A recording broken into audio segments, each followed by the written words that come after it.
Against the backdrop of today's massive and historic attack on Russian airfields, a meeting between the Ukrainian and Russian delegations is being prepared for tomorrow in Istanbul, where this negotiation track will continue, at least regarding a ceasefire. It is already known that the Ukrainian and Russian delegations have left for Istanbul, so it is obvious that the meeting will indeed take place. And it is already known who will be included in the teams from both sides, in the negotiation teams.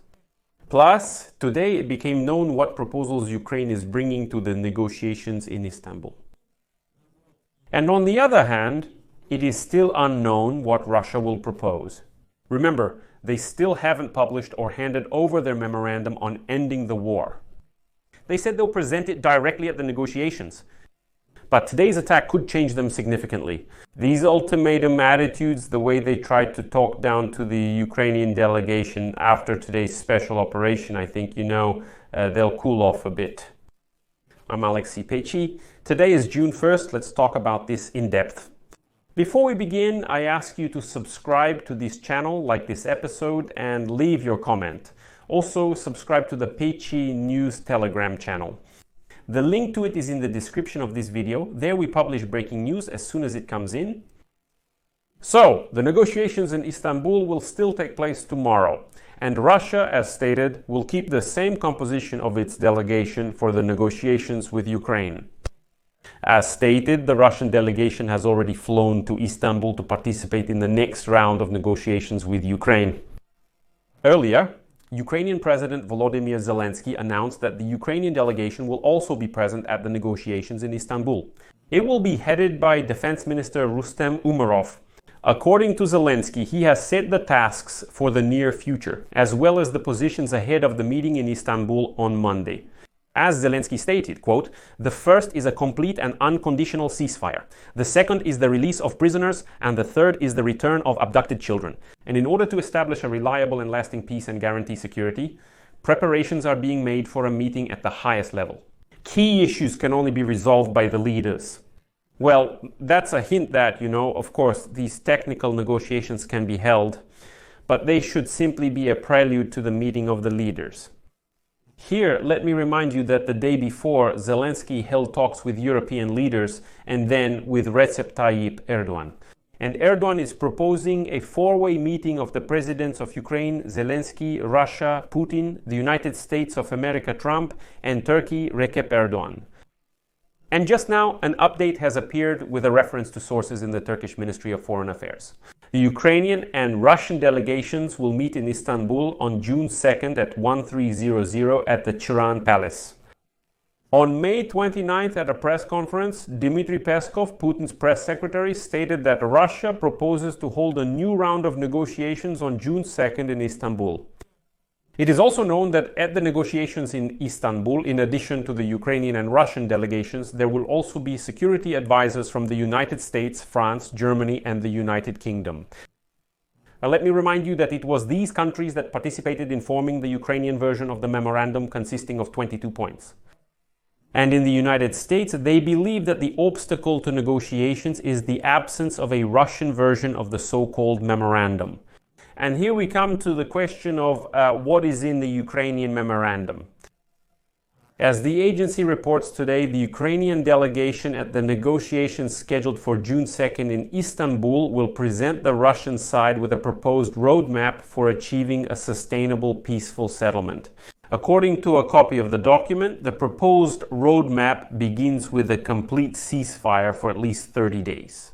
This will be followed by an exchange of all prisoners from both sides, as well as the return of Ukrainian children who were taken to Russian territory.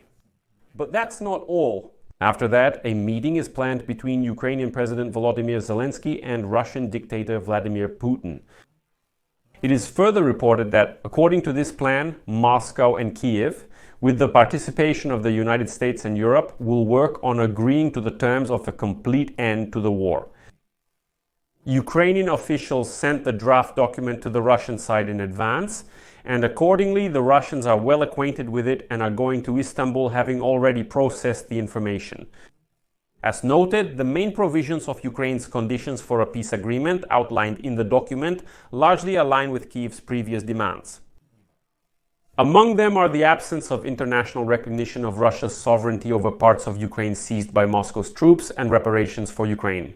And most importantly, Ukraine is not forced to be neutral and can become part of NATO while simultaneously moving toward membership in the European Union. As stated in the article, Ukraine's membership in NATO depends solely on consensus within the alliance.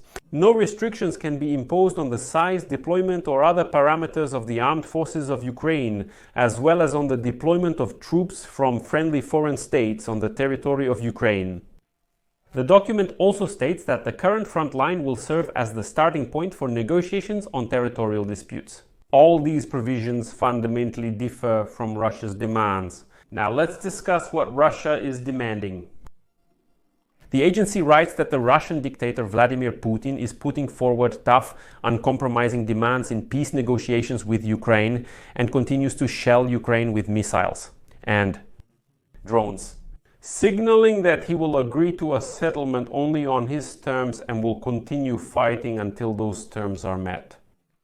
In turn, Putin is trying not to anger United States President Donald Trump, speaking approvingly of his diplomacy and declaring Russia's openness to peace talks, even though he sets maximalist conditions that are rejected by Kyiv and the West. Next, I will provide a quote. Trump, who once promised to end the 3-year war, in 24 hours overturned American policy of isolating Russia, holding phone conversations with Putin and smearing Ukrainian President Volodymyr Zelensky. At the same time, Trump warned Putin not to side with me and threatened Moscow with sanctions if it did not support his peace proposal. However, in recent days, Trump has shown that he is losing patience with Putin, emphasizing that the Russian dictator has lost his mind due to the intensification of air attacks on Ukraine. What Vladimir Putin doesn't understand is that if it weren't for me, a lot of really bad things would have already happened with Russia. I mean, really bad things. He's playing with fire. This is a statement by Donald Trump. At the same time, former president of the Russian Federation and Dmitry Medvedev, who is now the deputy chairman of Putin's Security Council, responded to such words from Trump as follows. I know only one really bad thing, a third world war. I hope Trump understands this. In turn, Moscow analysts, if you can call them that, note that Putin is playing a psychological game with Trump and both think they understand each other well. Putin's tactics are obviously based on the assumption that the issue is of lower priority for his counterpart, who wants to get rid of it. For Russia, this conflict is of unparalleled importance, unlike for the other side. That is, it means that for Trump, the war between Russia and Ukraine is not a super important issue, so he just wants to close it quickly and that's it, on any terms. According to this logic, the one who sees something less important in it will eventually make concessions. According to the Kremlin's logic, Trump will be the first to make concessions. However, many experts believe that Russia will expand its offensive this summer in an attempt to occupy more Ukrainian territory and set tougher conditions for achieving peace. That is, Moscow believes that its leverage over Ukraine will increase over time. And since Trump has made it clear that he will withdraw from the negotiations, Russian military forces intend to intensify their operations. According to experts' forecasts, Russia will try to step up its efforts to capture the entire Donetsk region and intensify its attacks on peaceful Ukrainian cities. The Kremlin will try to create the appearance of a worsening situation as the negotiations continue and make Europe understand that the rear is dangerous in order to deter European military forces from sending troops into Ukraine. At the same time, some analysts view the negotiations as an attempt by Putin to calm Trump's impatience. Putin has come up with a way to offer Trump an interim tangible result of Washington's peace efforts without making any real concessions. Therefore, there are no great expectations that tomorrow's talks in Istanbul will bring us anything, and obviously they cannot. I will leave it at that for now. Share your opinions and conclusions in the comments below this episode, subscribe to the channel, click the bell, and don't forget to like.